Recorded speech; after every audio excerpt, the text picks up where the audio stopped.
Want to be a part of the conversation? Then let us know on the TNT Radio Interactive Live chat room at tntradio.live. Lighting the fuse for freedom. Today's News Talk, TNT Radio. Interviews, news, and views. You're listening to State of the Nation with Brian McLean and Lynn Shaw on today's News Talk, TNT Radio. Welcome to State of the Nation. Here we go.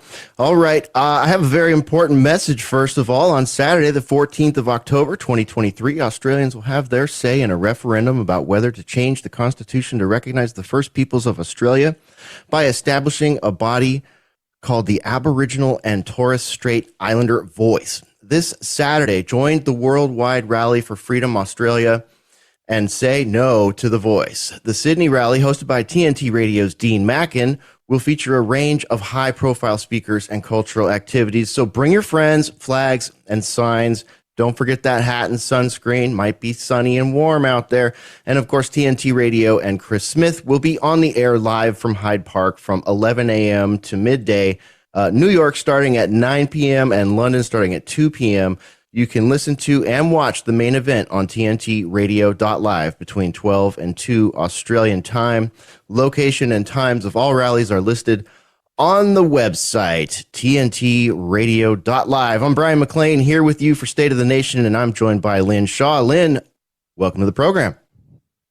Brian, thank you, and a welcome right back to you. My head is spinning today, Brian. When I think it can't get any worse, the headlines do indeed get worse. Indeed, they do. At the national level, doctors are now struggling to differentiate between COVID, allergies, and common cold. Oh boy, quote, we only knew it was COVID because we tested.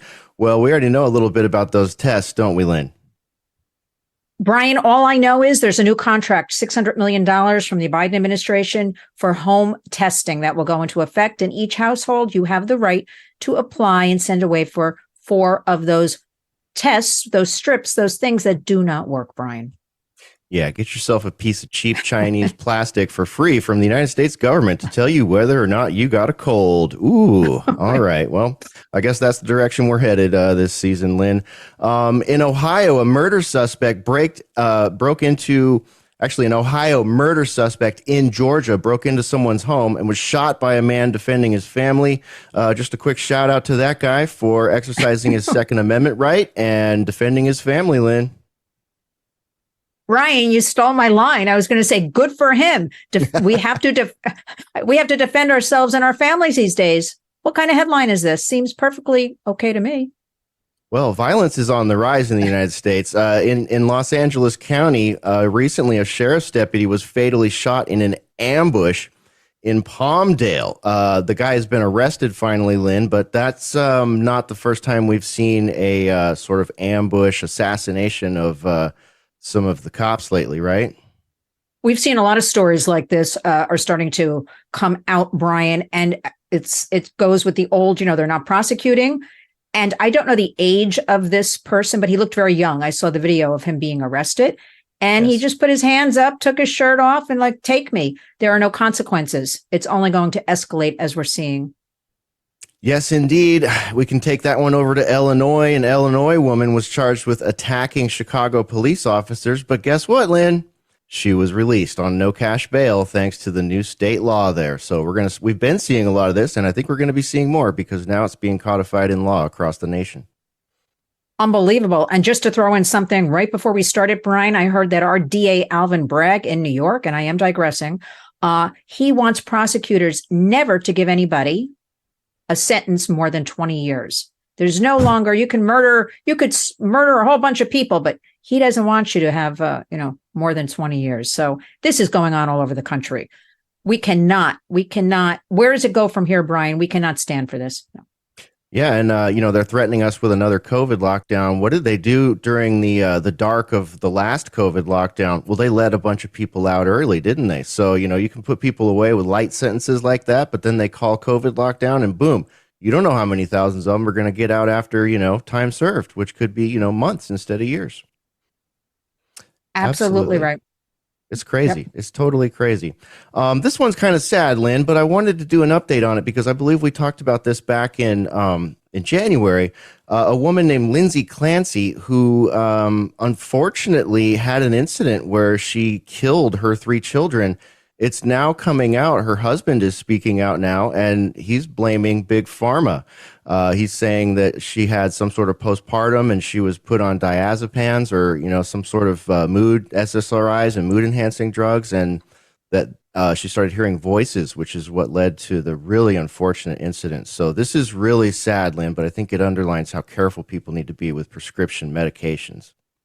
And I think, Brian, we need to continue raising awareness, educating the public. And if somebody is taking these medications and you have young children, I'm sorry, Brian, we have to have other watchful eyes around. We can't just, it affects everybody, as we know, in different ways, these medications. We have to be vigilant in protecting children if their mom or their dad is on these medications. And that's where I think we're not doing a good enough job. And where are the doctors, Brian? I always ask that question. Where are the doctors? Because this was ongoing for a while, hearing of the voices. It was reported. So, everybody has to step up now. Yeah, you got to be really careful with those things. And doctors, sometimes, where are they? Well, sometimes they're just out there writing prescriptions for these things willy-nilly and not doing proper follow-ups. Sad. It is. Sad it really story. Is. Well, let me remind you. Yeah, it's so sad. I really hate that one, but I felt like we had to do an update on it because that's a big development, Before it was just like, oh, she's a crazy psycho lady. And I don't think she was. I think her husband has a pretty good point. And I also think, Brian, we have to just keep raising awareness about pharmaceuticals and all of this. Yeah. So many stories like that. Why not give TNT Radio a follow? We're on all the major social platforms, Facebook, Twitter, Instagram. I guess it's X, Gab, and Getter. Help us get the word out as we cover the biggest topics of our time right here on today's News Talk, TNT Radio. Stream the news wherever you are. I listen on Alexa. Today's News Talk Radio, TNT. Community creates change. How do we drive education around local politics, increase engagement amongst millennials, Gen Zs, or Gen Zers? I'm not sure what they're called, but we'll ask Vanessa, and define what it means to be a Republican and teach all of this. Joining us is Vanessa Simon, founder and president of Gotham Rising, a conservative training academy. Vanessa, you're working in New York City, but describe why your training methods are much needed, not only here in our home base, New York City, New York, but also can be utilized and should be utilized around the country. Lynn, Brian, thank you guys so much for having me. And more importantly, spreading awareness around the education that's needed to equip our candidates so that we are viable candidates when it comes to campaign cycle on the ballot. I ran for city council in 2021. And after I lost my race, I joined forces with 2 other female candidates, and we started Gotham Rising, just around conservative training and creating an on-ramp for any candidates interested in learning how to run. Here in New York, on the right, we don't have many organizations that provide a roadmap and an easy access pass to learning how everything works on the political landscape. Whereas on the left, we all know the story. They are well organized. They support one another in the sense of having organizations to groom candidates to put them up on the ballot. So we saw a void, and that's why Gotham Rising is here. Excellent. It's a great initiative. Vanessa, what do you think? Maybe give us some of the top tools that you help provide. Like what do people need the most? Because we're not seeing any coherent messaging pretty much when it comes to Republican parties. I mean, they've finally caught on that, they get some sway with being anti-woke, but it's like, where were you guys 10 years ago when this started to ramp up? I wasn't even considering 10 years ago, but what I will share is I always highlight the fact that I'm an HR by profession, but political operative by passion. And I look at things through that lens with politics. I'm really big on training and development. So to answer your question, Brian, we cover everything because when I decided to run in Queens, District 31, back in 2021, I didn't know what to do. So a lot of our training covers the very basics, teaching people what the roles are, what they're responsible for, what's needed in a campaign. What does your campaign team need to look like? Those of us New Yorkers that aren't interested in running, how do we support the candidates that we really like? Aside from fundraising, absolutely. Money makes sense. We need dollars to fuel campaigns. But what are other ways? Hosting events, doing phone banking calls, enlisting smaller networks. If you're in a mom's group, if you're in your community group, how do you get them involved to uplift and support candidates? So our training runs the gamut. And I'm not by myself. I'm sure many of you listening now are probably like, you lost your race. What do you know? And that's why I lean on subject matter experts. We have our last event was in August. We had members from Leadership Institute down in DC, as well as the Women's Public Leadership Network, who are also down in DC, send speakers up. So we are bringing the experts in to help those navigate this landscape here in New York. GothamRising.org is the website. Now, Vanessa, I want to start with very basic. How do you explain to young people? How do you explain to them just the basics of what Republicans and conservatives are? Let's just start there with that question. No, absolutely. I think for me, I'm first generation American. So it just resonated with me. My family's from Haiti. So a lot of my upbringing was conservative and around, obviously, family, faith, and community. But we're entrepreneurs. We are fiscally sound. Like, there are those basic things that we can all relate to that I try to stress to the younger generations. I actually spoke to Fordham University. They have a GOP club, believe it or not. And I addressed these things, and they shared feedback around feeling the gap between GOP and Gen Z engagement. So they were like, hey, we want to be included. We want to have people come on campus and ask us to participate on campaigns because we have an appetite for it. And I'm meeting with NYU GOP in a couple weeks. So more to come around that, because I do see an avenue to enroll and enlist college kids on campaigns to support candidates. We need help, guys, and grassroots is the way to go. Oh, yeah. Oh, yeah. And, that's the perfect time to do it, especially college people that are coming out of, that have survived the government indoctrination systems of the K through 12 system. I mean, if they've come out of there and they have an interest in this, it's very important that they have these mentors. What else do you recommend for college age kids that want to get into this? Not to call you adults kids. I apologize. Go ahead. The thing, I would be remiss if I didn't share with you what we are mostly sharing around just campaigning. This year's city council races, it's very critical. Only 6 Republicans out of 51 seats. So 45 Democrats. And as you see, these super progressive policies, how do we stand a chance when there's only 6? So as I'm covering what's important to these college students, I'm also highlighting that in 2021, we had the youngest council member elected to office at the age of 23. So not only am I like, hey, we need your help and we're going to make more of an effort to include you, but guess what? It could turn into you wanting to run for office. We need help on community boards, school boards. We need to let our students know, and our conservative students, that there is room for them out here that we definitely need support on.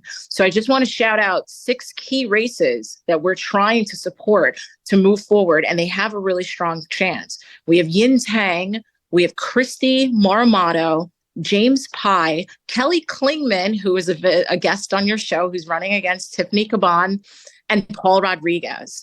Those seats are highly favorable and can be flipped, along with the current 6 existing that need your support as well.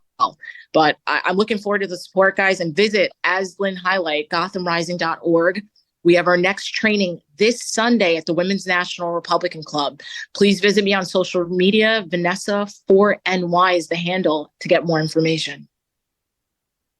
Vanessa, I'm very happy. I saw that you just spoke at Fordham, and I thought, wow, how did Vanessa get in there? Because a couple of years ago, they were not welcoming anybody. And now to hear that NYU is, potentially, I think it's opening up this whole thing. And I've always said youth is the key to a lot of these races. But I want to ask you, given all of this, all of the messaging, social media, dilute it.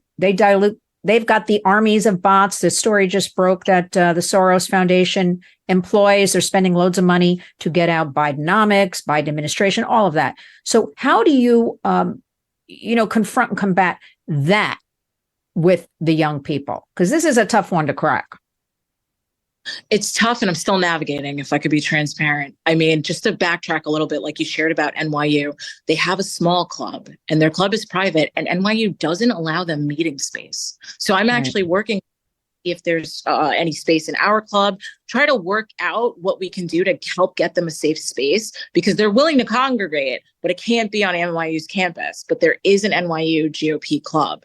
So back to your point, we need more presence on campuses. My vision for New York State is that there's full continuity. The state party is working with the county clubs as well as the college clubs, and there's presence on campus. And if there's not, what are we doing to help NYU GOP? Can we find space as a state party? Like, it's time for us to engage them, because like I shared, their feedback was very candid. They feel like there is quite the disparity and a gap between the GOP and Gen Zers that are wanting to come up in the conservative landscape.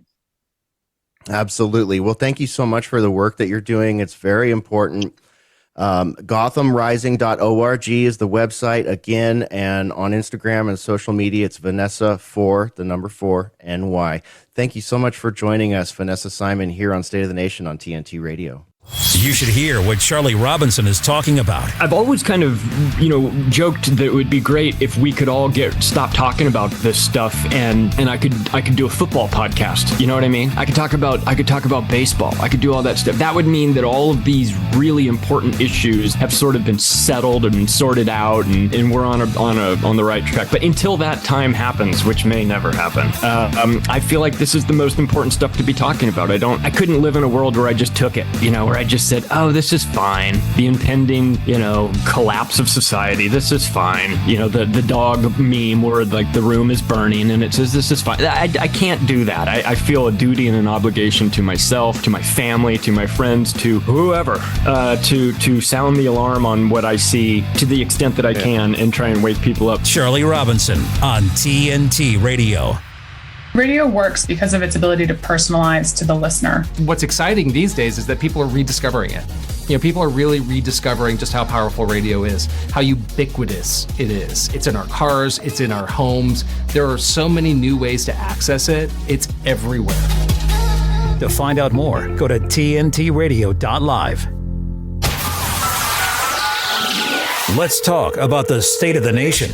Call Brian McLean and Lynn Shaw now. From the U.S. and Canada, call 1-888-201-6425. From the U.K., call 033-0024-1026. And from Australia and New Zealand, call 1-800-670-310. Free speech is alive and well on today's News Talk, TNT Radio. Georgia Governor Brian Kemp declared a state of emergency due to the 40-year high inflation and negative economic conditions felt by hardworking Georgians as a result of policies coming out of Washington, D.C. As part of this declaration, he is temporarily suspending the state's excise tax on motor and locomotive fuel to provide direct relief to families throughout the state. Isn't that interesting when you compare it to how New Mexico's governor is working with emergency declarations? Joining us is Georgia Representatives Misha Minor, representing the citizens of the House District 56 in the heart of Atlanta.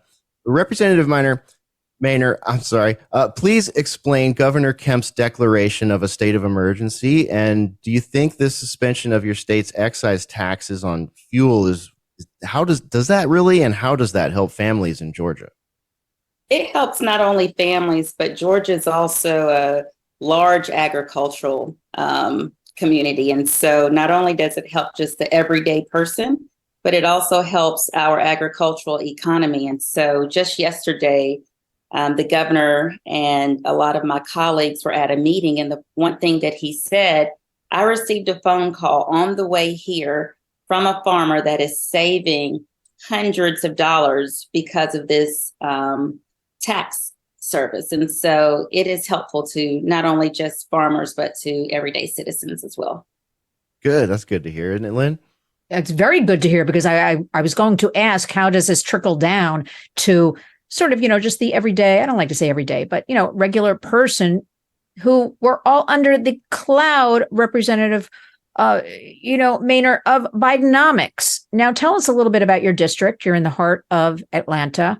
What other policies are you working on? Is Governor Kemp working on that will trickle down to families and community members? We are working on so many things, but yes, I do represent downtown Atlanta, and downtown Atlanta actually is where the gas is the highest. And so if you were to ask people who are impacted the most beyond just the farmers, it would be urban communities, because we're paying the most in taxes when it comes to fuel. What can we do with that money? Well, we can pay for groceries, because with the Bidenomics that you see, people are not even able to afford their groceries. They're not able to afford medications. And so every little bit counts. So what are some other things that I'm looking to do along with the Republican Party? Right now, we have a strong business community, and we have a lot of small entrepreneurs. So in my district in particular, we're working on programming with small business owners to make sure that they can support not only themselves and their families, but also their employees. That's good to hear. And what are you hearing from your constituents? Are they pleased with the direction here? And do you think it's going to, maybe more importantly, do you think it could shift sort of the political demographic coming into the next election cycle? Absolutely. Another thing, I didn't think about this, but Georgia, we gave our teachers some of the highest raises that they've ever had in state history. So we've moved the pay of teachers from, I believe it was number 34 in the state or in the country to number 3 in the country. Wow. And so teachers are understanding that the Republican Party, we are putting we're putting our message out there into their hands so they can put it back into their pocket. Teachers are benefiting. Children are benefiting. One thing that we're really going to try to push this upcoming election is school choice.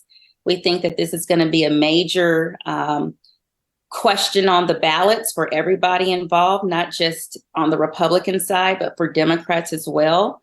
Democrat voters overwhelmingly support school choice, but the Democrats themselves, they kind of hardline and say, we do not support what our constituents support. And so along with that, it's going to be a winning season here in Georgia.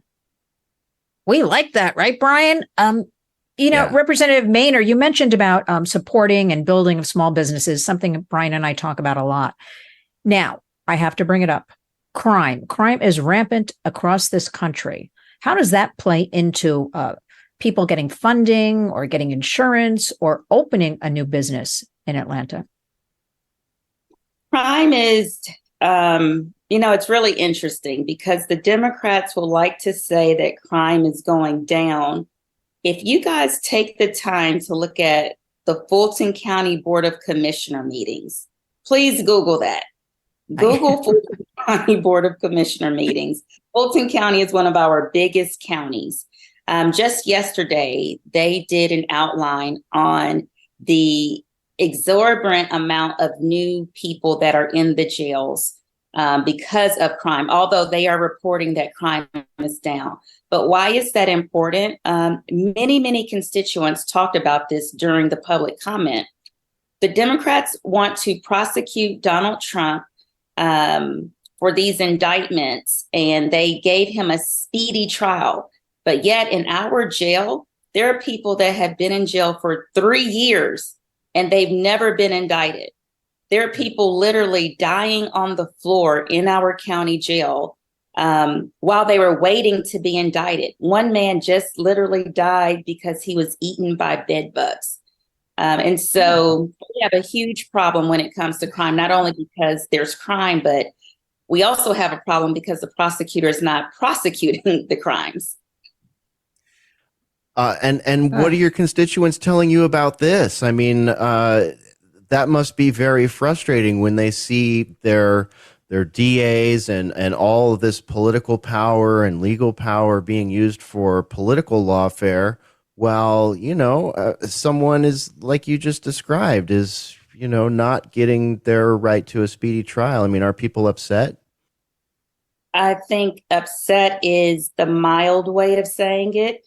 Normally at these public hearings, you may have 2 to 3 people show up. And yesterday, I believe it was 22, plus they had a few online, but that seems like a little, but these are meetings in the middle of the day when people need to work, but to have 22 people come and voice their opinion, and I would say 75% were all saying we are extremely upset with DA Fani Willis for not doing her job.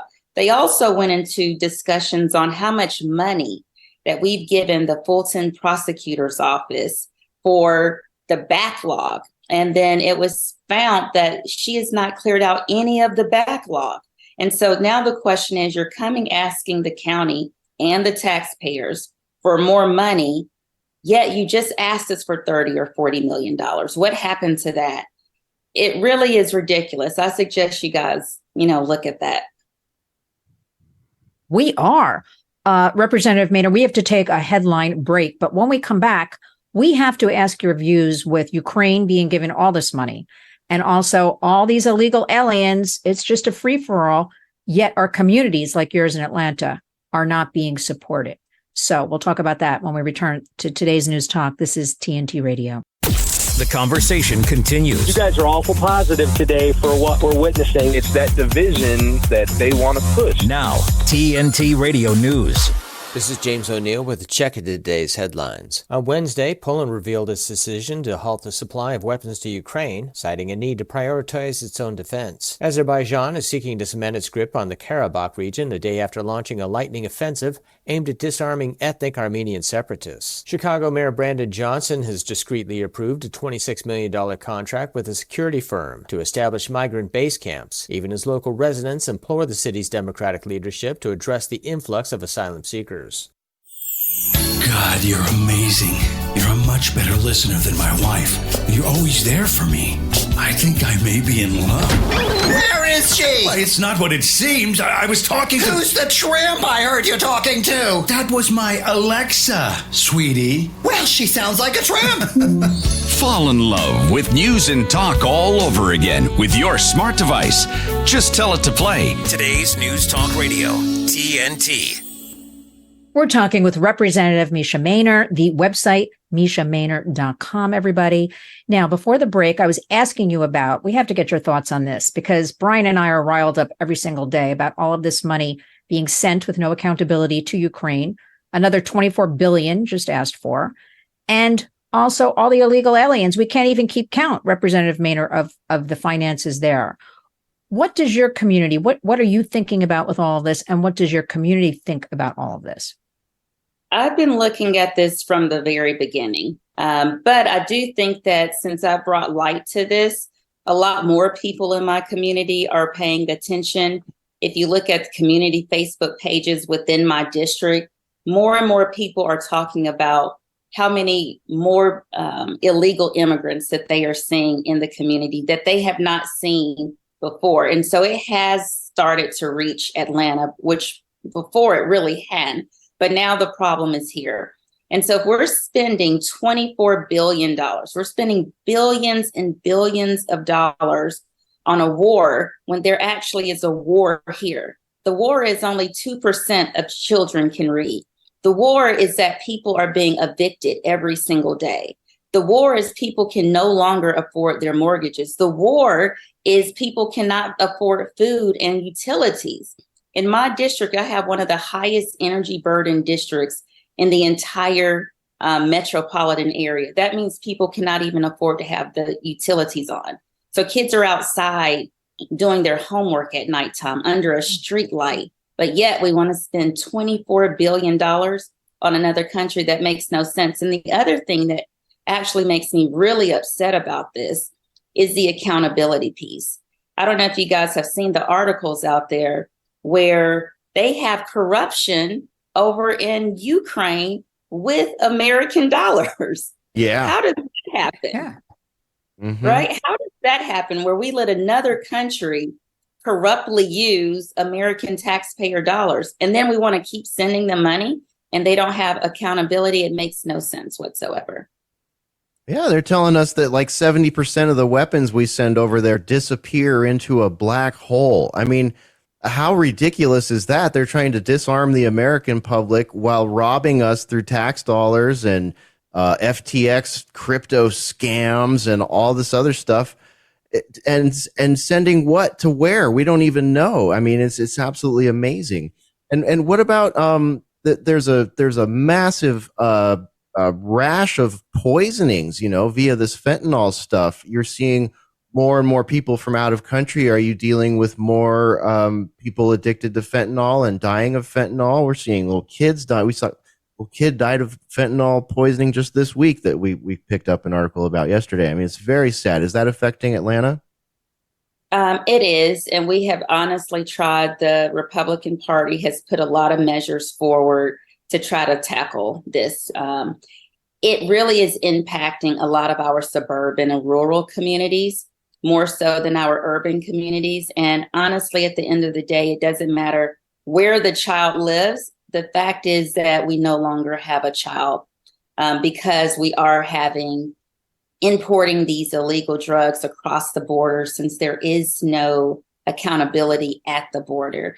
And I read the same article too in New York, where illegal immigrants are sleeping all over the floors or the streets in the city. Now the mayor of New York is shipping immigrants, illegal immigrants, to other parts of the state. And so now those other lawmakers are trying to penalize the mayor of New York City because they feel like what he is doing is illegal. It's a really bad problem, right? And these are problems that we would not even have if we had good foreign policy, if we just had some really good homeland security practices in place. But since we don't have that, now we have all of these secondary problems. And the fact that a child died in an in-home daycare from fentanyl it's scary. It's scary to say the least. From taking a nap on a mat.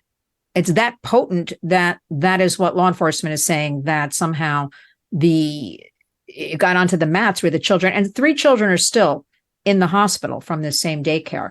Representative Maynard, you mentioned about foreign policy. I'm asking every day, we don't really have in the United States, in my opinion, any kind of foreign policy, and it does trickle down, as you pointed out.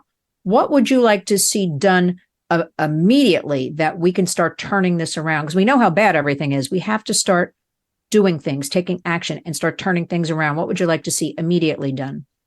Immediately, I would like to see foreign policy related to our border. If every single American must be accounted for in the census every 10 years, the least we can do is be accountable for people that do not even live in this country, that don't pay taxes in this country. I would also like to see that once we catch people that are here illegally, not only do we need to deport them, but we also need to prosecute them, right? We need to they need a charge here in Georgia, just like any other citizen in America would have. If you do something illegally, you are charged for a crime.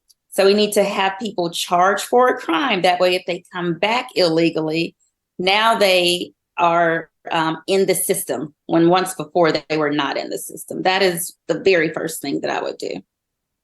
Yeah, that's a big one right there. I mean, we've got over 2 million people here since Biden took office, and thousands coming by the day. We're going to be talking about this later in the program. I mean, it's almost to the point, I'm wondering if we're beyond the point of no return. 2 million people. Do we even have enough resources to go back and process that? Or if we could just fix it right now, I think what you're suggesting is we uphold the current laws. What a novel idea. I mean, what is going on in our country where even Rhino members of our Republican Party on Capitol Hill just do not want to address this? Do you and your colleagues talk about this? What is going on Capitol Hill? We do. And honestly, I think that the perspective is different. Now, this is something where it changes based on where you are, right? And so in urban areas, we are a lot more in tune to what's going on at the border because the illegal immigrants are coming to our urban areas. They're not taking people to rural areas, right? So they're taking people to where they think there are resources. The problem, though, is we understand as lawmakers and elected officials on the Republican side, we understand that there are not resources. Because of what the Biden administration is trickling down, we are draining the few resources that we do have. If we do not support workforce development and we want to keep children in failing schools, that is not sustainable. That is not sustainable. We've got to be able to educate our kids. The kids that are not educated or coming from families that are not educated, we need a roadmap, not even a roadmap. We need a pipeline for workforce development so they can support their children. Right now, nothing like that is in place. There are bills that I could name off that have happened here in the Georgia Capitol where I voted with the Republicans as a Democrat, and the Democrats were against workforce development. They were against helping children be able to read. These are Democrat policies. I don't get it. It literally doesn't make any sense. Now, Representative Maynard, we have to let you go. We have a couple of seconds. I must ask this. What's up with that Fani Willis? What do you want to share with us about her? Anything you want to say or not say. I would say go to MishaMaynard.com. You've already said that. I am actually updating the website. I have my own RICO lawsuit against Fani Willis, and people can just Google Misha Maynard versus Fani Willis or Misha Maynard versus Fulton County. It's all laid out what my opinion is on Fani Willis.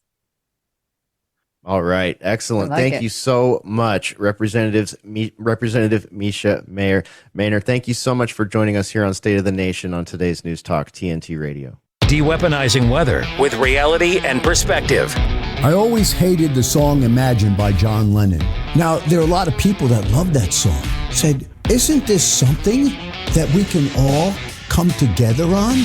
Another song I didn't like by the Beatles because I can't figure out what the heck they were talking about in the song. But in any case, imagine there's no heaven. Imagine there's no hell. Imagine we don't have to do anything but float around like a bunch of people with no spine or no ambition and just exist together. Wouldn't that be great? Well, maybe if you're smoking enough dope and you have a lot of money, it might be great. But it is not great if you have an innate human spirit that wants to excel, which is what freedom and capitalism actually gives to you. Along comes the climate. Now, imagine no jets, ships, defense, or space program. There's an interesting article on CFACT about all this, and what it basically is saying is that song by John Lennon, which was an anti-human, anti-progress, anti-God song, is where we're headed today, and guess what they're using to push it? The phony climate war. This is TNT climate and weather watchdog meteorologist Joe Bastardi asking you to enjoy the weather. It's the only weather you got. What's the last thing you'd like to hear before you die? The voice of a loved one? Your favourite tune? The ocean? For some drivers on the A9, the last thing they ever heard was this. Over half of all deaths on the A9 involve a head-on collision. Think before you overtake. Visit a9road.info. You're with Brian McLean, Lynn Shaw, and State of the Nation on today's News Talk Radio, TNT. We've witnessed many governments throughout the nation violate human rights and civil liberties over and over again in an ostensible effort to mitigate the spread of COVID-19 and much censorship on social media happening. Joining us is attorney Jenin Younes, who served as senior special counsel on the House Judiciary Committee's Weaponization of Government Subcommittee's investigation into the government's role in censoring speech on social media. Jenin, why pick this hill to battle and litigate against fighting against lockdowns and related policies? I think this is one of the most important issues of our time, the government's involvement in social media censorship. The First Amendment prohibits the government from using private companies to do what it otherwise can't do. And that's exactly what's going on here. The government has been using its authority to basically skew the debate on lockdown policies. COVID policies, including lockdowns, mask mandates, and the vaccines. And if we allow the government to play this kind of role in social media censorship, I think we're in some very hot water. Now, Jenin, I have to ask you, I've seen a recurring challenge. I live here in New York City on this tremendous pushback against, and across the country, promoting individual liberties as to speech and expression, not from the government, but from citizens. And I'll say it, something I don't like to say, the Karen patrols, who seem to thrive in these lockdown conditions and social distancing and mask mandates and yelling at me when I don't have a mask on. I'm still getting over that one. But how do we address these COVID vigilantes? Because I'm seeing them starting to pile up again a little bit here in New York. Well, I will say, I don't know that the law can necessarily deal with that, at least not on a large scale basis. But part of the problem is that people got the impression that there was a scientific consensus that masks worked, that lockdowns worked, that kind of thing. And so I think it emboldened these kinds of people who like to tell others what to do and who like to, try to control other people. So one of the problems was that this government-induced censorship resulted in a lot of people having the confidence to do exactly what you're describing. It really did.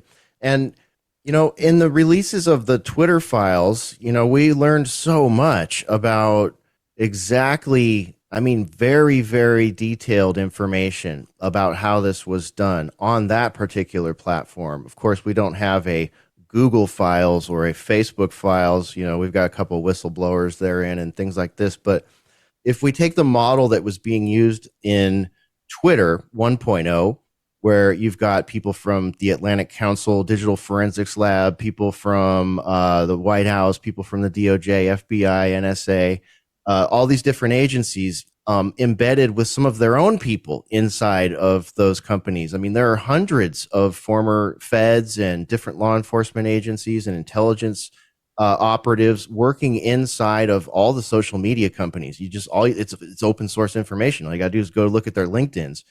And you can see this, So with all that in mind, what do you think about the argument that the government likes to make and the mainstream media likes to make that, these are private companies? Can you really be a private company when you've got 100, former federal agents working in there of various flavors?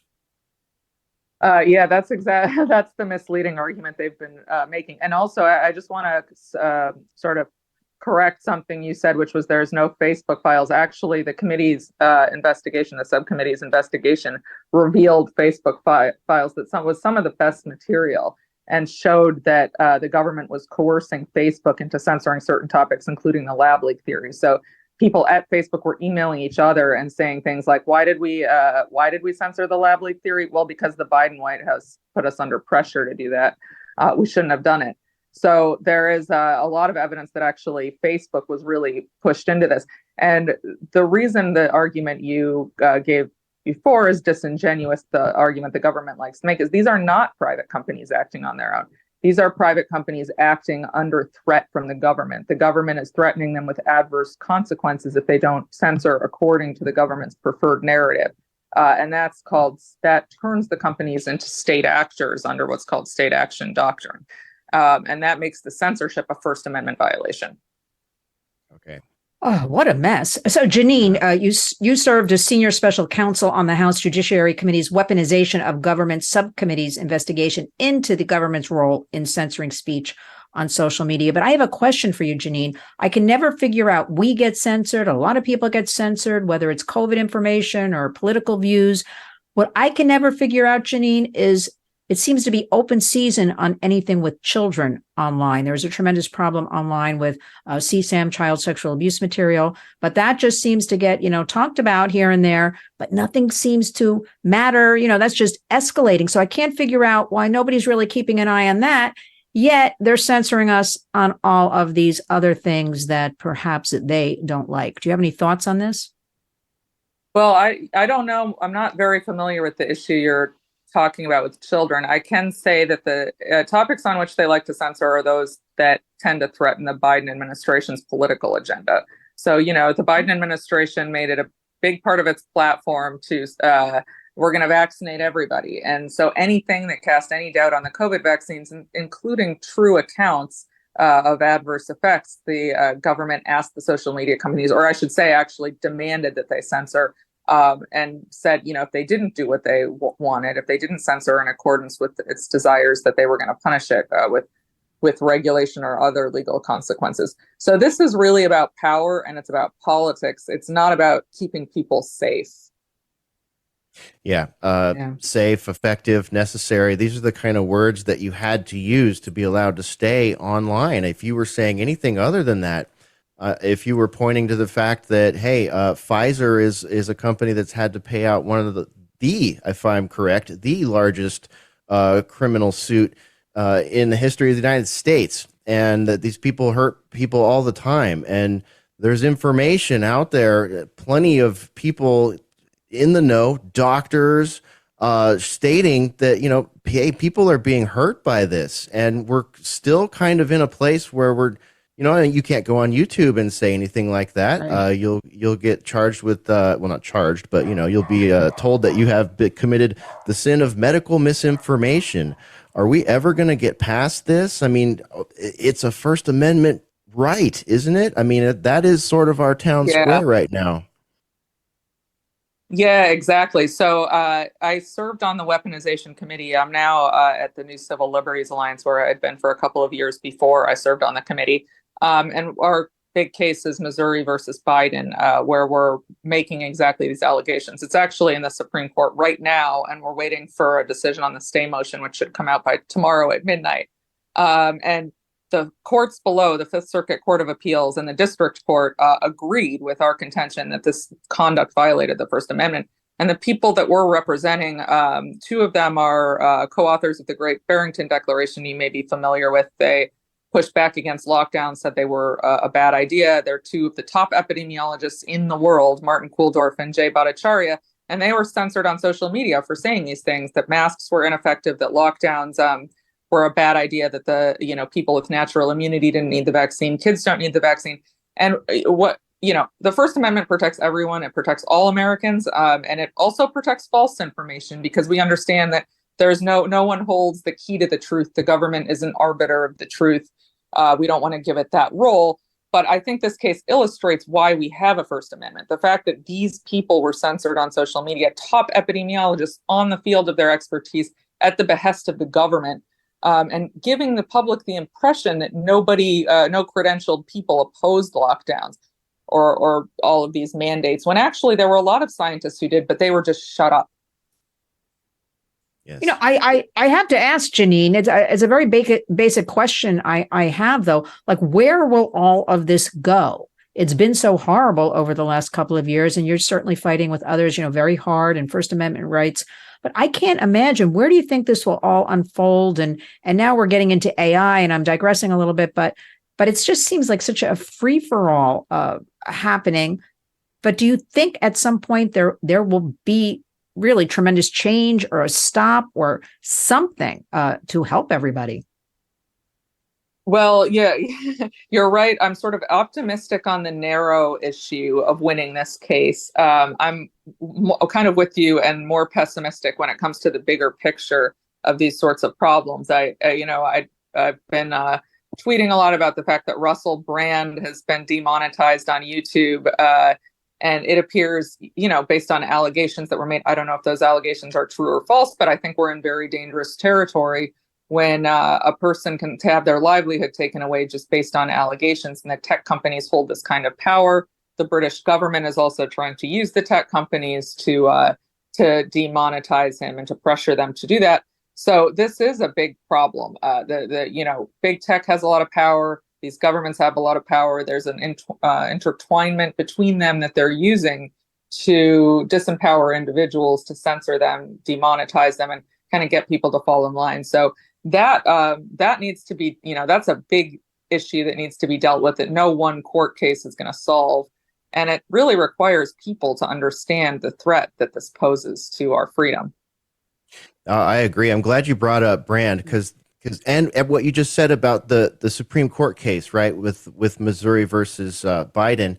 Now, I'm curious. This is a bit of a two-part question, but if the Supreme Court comes down on our side, if I may, and rules that hey, this is a First Amendment violation, and I'm just curious because we've had a number of things, big ones in the Supreme Court over the last 18 months or so, to include the Roe v. Wade one. We had a number of big 2A, rulings that came out, and we immediately saw governors in certain states creating new legislation that kind of, bucks right back against it in its face, quite actually. So I'm curious, number one, if the case is successful, how's that going to affect us here in the United States? Is that going to alleviate this problem? And then as a secondary, how does that extrapolate out as we just saw Jacinda Ardern, speaking at the UN saying, hey, we need to stop people from spreading medical information. We've seen Anthony Blinken recently at the new Zbigniew Brzezinski building saying, hey, you're going to have to decide if you're with the Atlanticist bloc against Russia, for Ukraine, or you're not.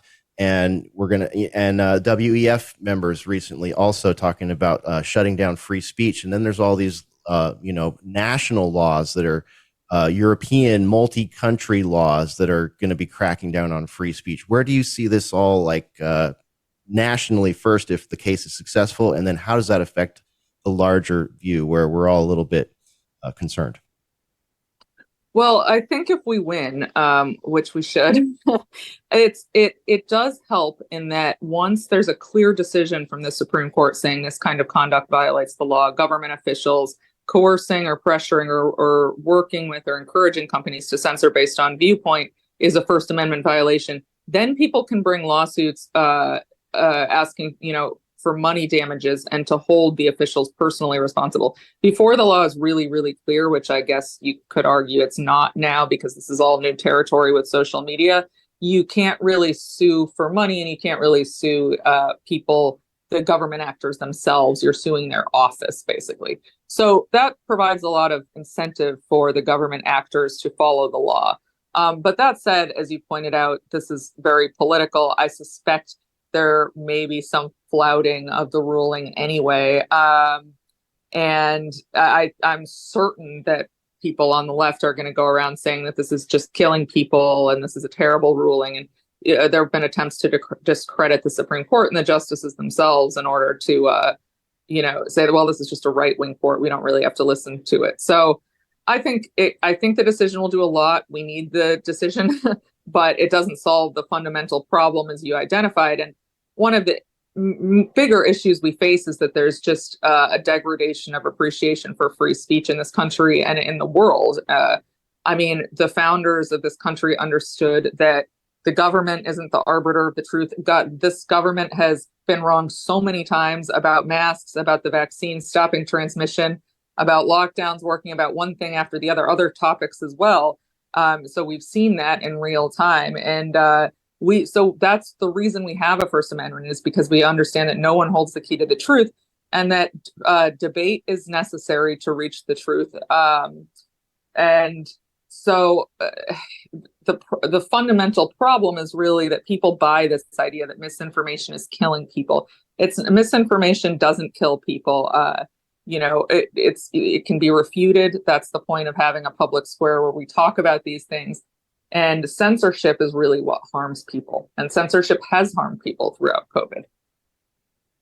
And Jenin, I'm sure the left will throw in something about to fight this, about climate crisis or something, because they're throwing that into everything these days. But I want to ask you, leave us with what do you want people to know? You did mention, I never understand, Jenin, why people believe all of these things. When there's so much evidence contrary to what works, what doesn't work. So what do you want people to know from you about all of this? Because I think at least now, after the last few years, we do have more people with their eyes, people are more wide awake about everything. So what would you suggest people start looking at or do?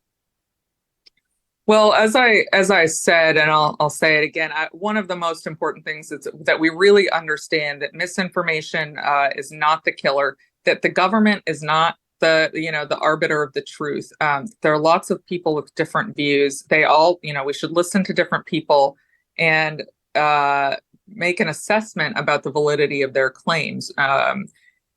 That I think that's one of the most important points. The Biden administration in particular has been very successful at convincing Democrats that misinformation is the problem. It's killing people and we need to censor it.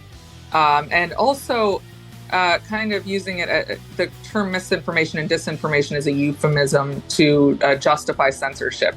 There's no misinformation and disinformation have always existed. People have always told lies. There's not really anything new about the fact this happens on social media. I mean, their argument is it just allows false claims to spread at a speed or to a degree that they couldn't before. But that also means that you can refute them, at a speed and to a degree they didn't before. So debate is always the best way of reaching the truth. And we should never, ever put the government in a position of deciding what the truth is and allow other views to be silenced. Great final words. Jenin, Younes, thank you for joining us today here on State of the Nation on today's News Talk TNT Radio.